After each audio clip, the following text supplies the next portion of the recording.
And we are back.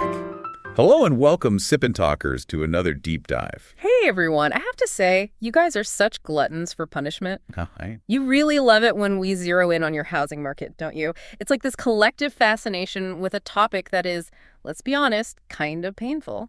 Well, today we are leaning into that pain. The topic is the great housing paradox in Taiwan, something that I know every young person there thinks about. Oh, yeah. I was reading the other day that a single kind of old rundown apartment in Taipei could literally buy you a brand new mansion in Texas. How does that even happen? Is it magic? It feels like magic, but it's not. It's a very specific mix of economic and social structures that have been layered on top of each other for decades. It's what some have called a strange equilibrium. A strange equilibrium. Okay, I like that. Yeah, it's this weird balance of incredibly low holding costs for owners, but impossibly high barriers to entry for everyone else. Today, we're going to unpack that. We're going to deconstruct this system that people in Taiwan both love and hate. So, if we're going to do this, let's start with a really extreme premise, just to set the stage. Let's do it. Just imagine, what if housing in Taiwan completely lost its function as a place to live? What if it became nothing more than a pure savings tool, like a kind of pseudo-currency? If that happens, then the entire logic of shelter just gets turned on its head. The residential function of a house basically disappears. Right. And you'd start to see some really bizarre things happen, like you'd see vacancy rates and housing prices both skyrocket at the same time. Which seems totally counterintuitive. It is, but landlords would rather keep a place empty than rent it out because the rental yield is so low compared to how fast the price is going up. And all the country's money, all that capital, it would just get sucked into this social resource black hole. Instead of funding innovation, it's just getting locked up in concrete and steel. And get this, in that world, renters basically become a depreciation burden. A depreciation burden. Yeah. Wow. Yeah, you're not a source of income anymore. You're just wear and tear on the asset. It's a really dark way to think about it, but it sounds like we're already seeing hints of this reality, right? Everyone complains about high prices, but they also secretly panic that the prices might fall and their own assets would shrink. That's the paradox. So to really get into this, we have to start with this core idea, a term that financial analysts use called asset monetization. Okay, break that down. It's the process where a physical thing, in this case, a house, starts acting more like money. It gains this super strong liquidity and becomes a great way to preserve value, especially when interest rates are low for a long, long time. And in that process, its original purpose just gets displaced. Exactly. It becomes too valuable to actually use for its intended purpose. And once that happens, you get these three, I'd almost call them surreal magic realities that start to pop up. Okay, I'm ready. What's the first one? The first is the total loss of its residential function. We call this the unopened collector's item phenomenon. Ooh, I get that immediately. It's like buying an in-condition comic book or, a rare action figure. Right. You don't take it out of the box. Never. You'd never let your kid play with it because that would introduce wear and tear means depreciation. It ruins the resale value. And that's exactly the mindset of an owner. When their house becomes a pure asset, they become actively resistant to anyone living in it. So the renter isn't a customer anymore. They're just a liability. They scuff the floors, they break things, they make it harder to sell quickly if you need to. And the result is that many landlords would rather have a high vacancy rate than deal with a low rental yield and all that hassle. Which explains how you can have prices soaring to the moon while at the same time seeing a high number of empty apartments. Why would you rent it out for a tiny 1.5% return when your capital gain is like 8% a year and mostly tax-free? You wouldn't. The house becomes a gold bar. And you don't rent out your gold bar, you lock it in a safe. Exactly. You lock it in a safe, which leads directly to the second magic reality. The social resource black hole we mentioned. Yeah. This is all about opportunity cost. When the return you get from just sitting on a piece of property is way higher than the return from, say, launching a tech startup or investing in AI. Then all the smart money flows away from productive industries. Right. If you can make $100,000 a year grinding away at a risky startup, but your neighbor makes $200,000 just watching his apartment value go up, what does that do to the nation's talent? It reorients them. They stop focusing on innovation and start focusing on how to get a second mortgage or how to game the real estate market. You end up in a cement war instead of a tech war. And for a place like Taiwan that depends on its high-tech leadership, that is a massive, massive structural risk. It hollows everything out because the safest path to wealth is through concrete, not coding. That's a terrifying thought. And it leads straight to the third and maybe the most painful reality. Which is what we call ultimate class solidification. Or, to be more dramatic, the seigniorage society. Seigniorage. Okay, that's a big word. Normally that refers to the profit a government makes from printing money, right? It is. But in this context, that power, the power to create wealth out of thin air, is effectively transferred to property owners. How does that work? Through appreciation and refinancing. So let's say your house doubles in value over 10 years. You can then go to the bank and do a cash-out refinance. Meaning you take out a new, bigger loan based on the new, higher value of your house. Exactly. Yeah. And the cash you pull out is essentially tax-free wealth. You've extracted value from the system without producing anything, without any real labor. The asset did all the work. You just leveraged it. And meanwhile, the value of actual labor just collapses in comparison. Think about it. A brilliant engineer could work for 30 years, saving every penny. But the wealth they accumulate over that entire career could be completely dwarfed by the passive appreciation of their parents' 20-year-old house. It's the perfect illustration of Thomas Piketty's famous equation, R is greater than G. When the rate of return on capital is consistently higher than the rate of economic growth, G. Which just means asset prices are growing way faster than wages. Yeah. When that happens, the gap between people who own assets and people who only have their labor to sell becomes irreversible. It drives inequality and basically locks young people out of the middle class. They become a permanent renter class. It breaks the social ladder. That's the ultimate cost of this kind of monetization. Okay, so we've laid out the really grim structural problems, but why is this situation so sticky? Why does it persist? Well, now we have to get into the core conflict. It's a battle between two opposing camps, which we can call the realists versus the structuralists. The people who think prices will never fall versus the people who think a crash is inevitable. Exactly. Let's start with argument A, the realist logic. Why do they believe these prices defy gravity? Okay, what's their first pillar? It's the most obvious one. Excess capital and super low interest rates. For years, borrowing money has been incredibly cheap in Taiwan. And where did all that capital come from? It's not just local savings, is it? No, not at all. A huge chunk of it is repatriated funds from Taiwanese businesses operating overseas.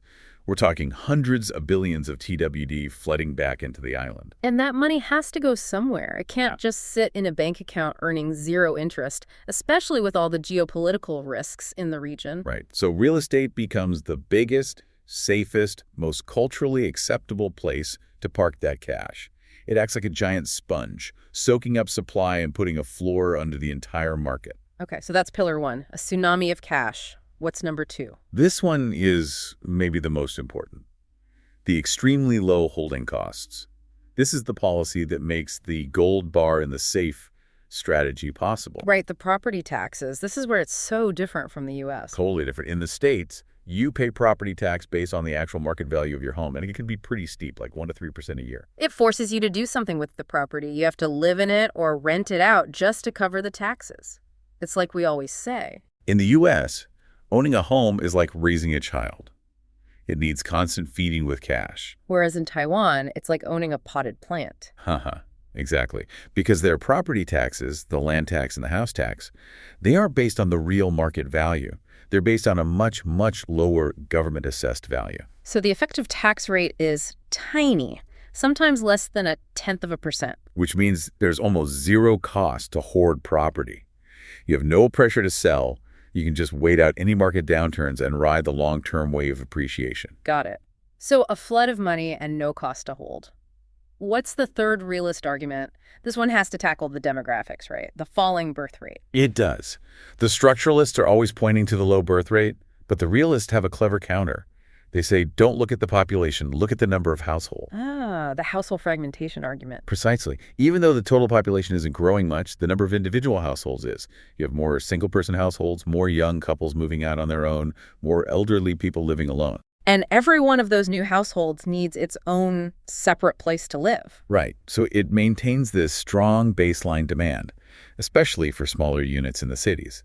The demand profile changes, but the raw demand for units is still there, keeping prices firm. Okay, that's actually a pretty compelling case for why prices are so resilient. It is, but now we have to flip the coin and look at the other side. Argument B, the structuralist worry. why they believe this is all just a giant bubble waiting to pop. And their first point has to be the most obvious one, the income affordability gap. It's staggering. I mean, the numbers are just not sustainable from a social perspective. The nationwide price-to-income ratio is around 10. Meaning it takes 10 years of the median household income to buy a median-priced home. Yes, and that's the average. If you look at a place like Taipei, that number shoots past 15. 15 years. And that's 15 years of not eating, not paying for electricity, not buying clothes, nothing. Just to buy the house. International standards say anything over 6 to 8 is already a severe problem. When you hit 15, it's not a market failure anymore. It's a societal failure. It kills upward mobility. Okay, so that's alarm bell number one. What's the second big structural worry? It's the long-term demographic view, the demographic time bomb.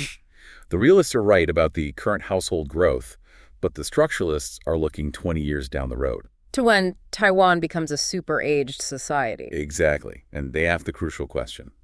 Who are the successor buyers? Who's going to buy these massively expensive assets from the older generation when they want to retire? If the pool of young working adults with high enough incomes to get a mortgage is shrinking, you eventually hit a liquidity wall. The whole market is kind of a pyramid scheme that needs a constantly growing base of new buyers. And when that base shrinks, the whole thing becomes unstable. Right. And that leads to the final structuralist point. Policy and social risk. The public anger over this is reaching a boiling point, and that's starting to translate into political action. You mean things like the new inventory tax 2.0? Exactly. Now, we should be clear, the actual financial impact of that tax is pretty symbolic. Because it's still applied to that super low government value, not the real market value. Right. The actual increase in tax might be a couple $100 a year on an apartment that's appreciating by like $10,000 a month.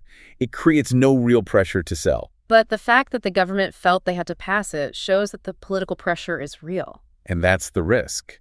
A future government, maybe facing a real crisis, could decide to make that tax non-symbolic overnight. And that's the nightmare scenario for anyone holding property. So it's a standoff, powerful, cheap money today versus the demographic and political time bombs of tomorrow. Okay, let's shift gears a little bit, away from the pure economics and into the psychology of this. Why is the obsession with owning a home so visceral, so deep for so many people in Taiwan? I mean, plenty of Americans rent their whole lives and are perfectly happy. It comes down to something we call the survival security mechanism. It's less about making a smart investment and more about a fundamental existential need for safety. And that need is triggered because the rental market itself is so insecure. That's the root of it. The rental market is a total Wild West. It's opaque, it's unregulated. A landlord can just decide not to renew your lease for any reason, and suddenly you have to uproot your entire life. And it gets worse as you get older. Right? Oh, much worse. There's real discrimination against older renters. Many landlords just won't rent to someone in their 60s or 70s because they see them as a liability. So if you're a renter, you're living in this state of constant uncertainty. You feel like a second-class citizen who could be kicked out at any time. Exactly. So in that environment, owning a deed isn't just a financial goal.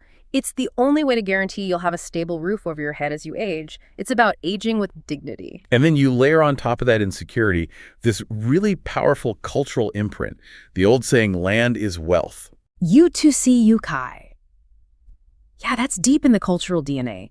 It links property directly to your social status, your success, your family's honor. So not owning a home isn't just a financial situation. It's seen as a kind of social failure. The pressure is immense. And all of that pressure feeds into this paralyzing anxiety, this collective FOMO fear of missing out. But it's more than just missing out on a trend. It's fear of missing out on a stable life. People have watched for 20 years as their salaries barely moved while house prices went up 2, 3, 4 times. So there's this ingrained belief that if you wait, you will never, ever catch up. Every month you spend saving is a month the finish line moves further away. Which pushes people right into what we call the purchase trap. They're desperate to stop paying their landlord's mortgage, which feels like just burning money. But in trying to escape that trap, they often walk right into a much bigger one. A much deeper one. They pull together every last cent for a down payment. They take out these insane 40-year mortgages. 40 years.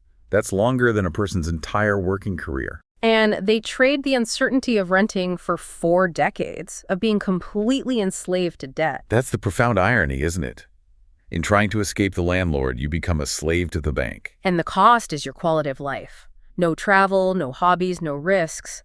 Just servicing the debt you took on to achieve that feeling of security. It's a brutal trade-off. So we've established that the whole system is kind of locked in this protected but dysfunctional state.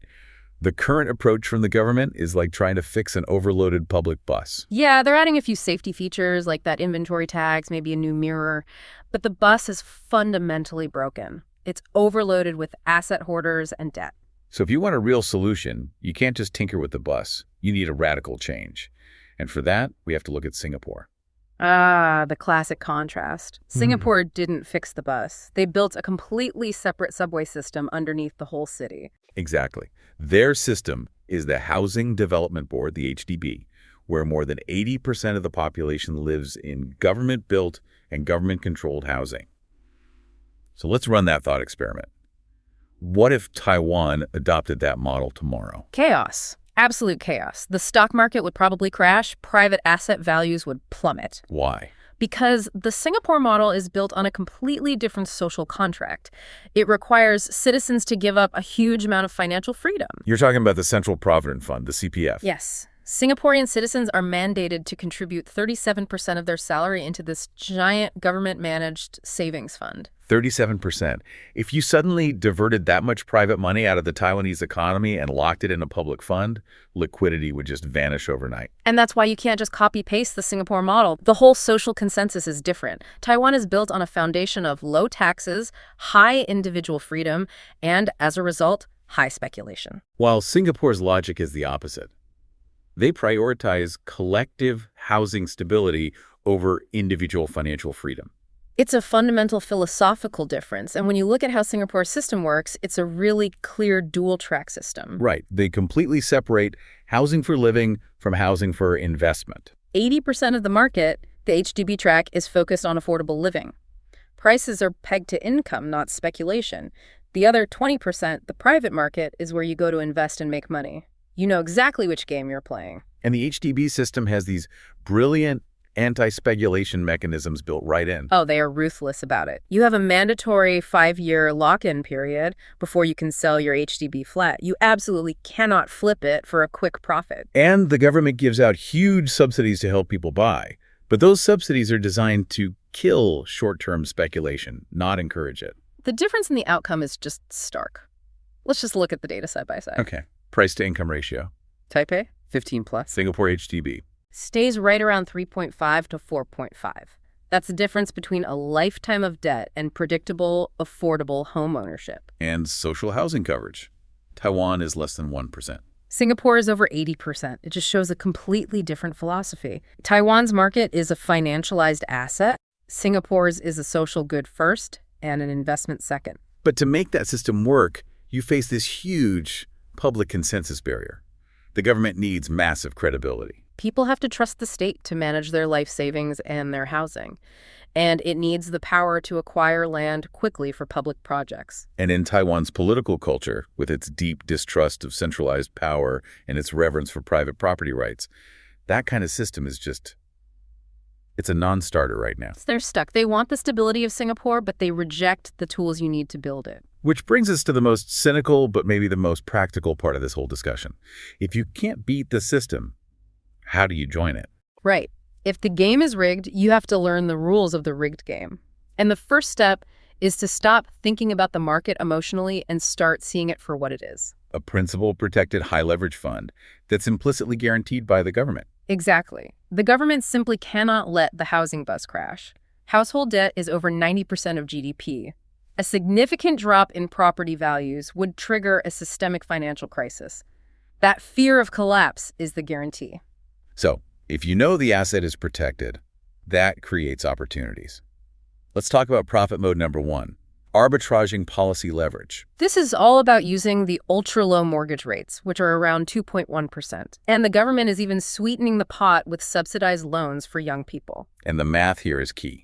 The idea is that you're extracting wealth through time and debt. Right. If inflation is 2% and your asset is appreciating at, say, 5%, that's a 7% effective gain. If your loan only costs you 2%, you're literally being paid to hold debt. you borrow hard money today and you pay the bank back with inflation-diluted money in the future. In this system, debt becomes your most powerful asset. The smart move is to borrow as much as you can for as long as you can. Okay, that's a bit mind-bending. What's profit mode number 2? Targeting the asset reorganization premium. This is about profiting from things the government is going to do in the future. Like urban renewal projects. Exactly. There are so many old buildings, and the government offers huge incentives to developers and landowners to tear them down and build bigger, denser buildings.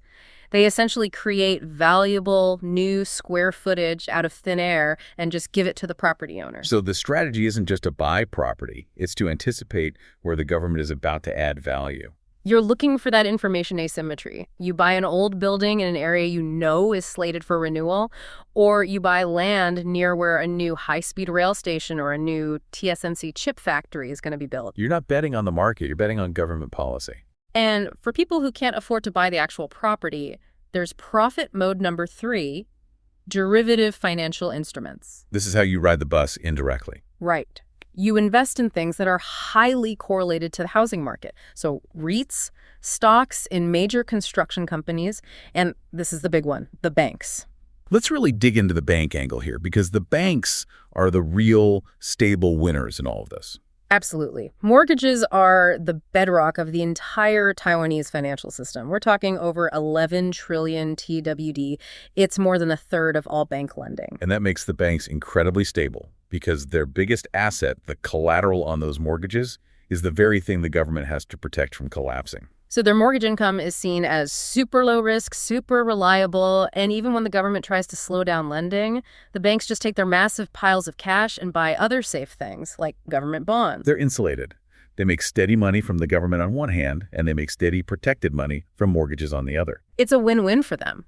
And it's a similar story for the big developers. They face rising costs for materials and labor, but they just pass all of that, plus a big brand premium, right on to the consumer. And all of these profit modes lead to this final, fascinating psychological twist. The identity transition. Yeah, from victim to beneficiary. Think about that young person who fought for years, scraped together a down payment, and finally got that massive subsidized loan for their tiny apartment the second they sign that paper. Their entire worldview flips. Instantly. They go from someone demanding housing justice and lower prices to someone who desperately needs prices to keep going up. Because their entire life savings, their future, is now tied up in this one massive investment. They need it to be validated. They're now on the bus. And the only way for their sacrifice to have been worth it is for the bus to go faster. The system has successfully turned its biggest critic into its most ardent defender. So that's our deep dive. We've gone through the structural logic that has turned housing in Taiwan into this high-leverage pseudocurrency, trapped between cultural desire and implicit government protection. We looked at the realists, who see the flood of capital and say it's unstoppable, and the structuralists, who see the demographic time bomb and say a correction is inevitable. And we broke down the cold, hard logic of how to join the bus, showing that in a system like this, wealth comes from leveraging debt and time, not just from hard work. Which brings us to our final call to you for some independent thought. Understanding this system is your best defense against the emotional pressure. When the return on capital so vastly outpaces the growth in wages, you have to understand that labor alone is not enough. You have to be strategic, understand leverage, and at the end of the day, you have to prioritize your quality of life over just chasing this constantly accelerating bus. And now for that final provocative question we promised you. We've established that this whole structure is held up by the government's fear of a financial crash. So let's get radical. What if tomorrow the government announced a sudden, non-symbolic 90% capital gains tax on all property appreciation? What a shock that big finally force houses to be just houses again. Would it strip them of their currency status? Or would the sudden collapse in value trigger the very financial explosion the government has been trying to avoid for decades? Is Taiwan really ready for the day when a house is just a home and not a hedge fund? What would that even look like? It's a heavy thought, but an important one. We hope this analysis helps you navigate the facts and make smart decisions for yourself. That's all we have for this deep dive on Sip and Talk. Thank you so much for listening. Please be sure to subscribe to the podcast and also check out our good friend Mickey's YouTube channel, Mickey to Life, for some great memes and travel vlogs. We'll see you next time. Take care.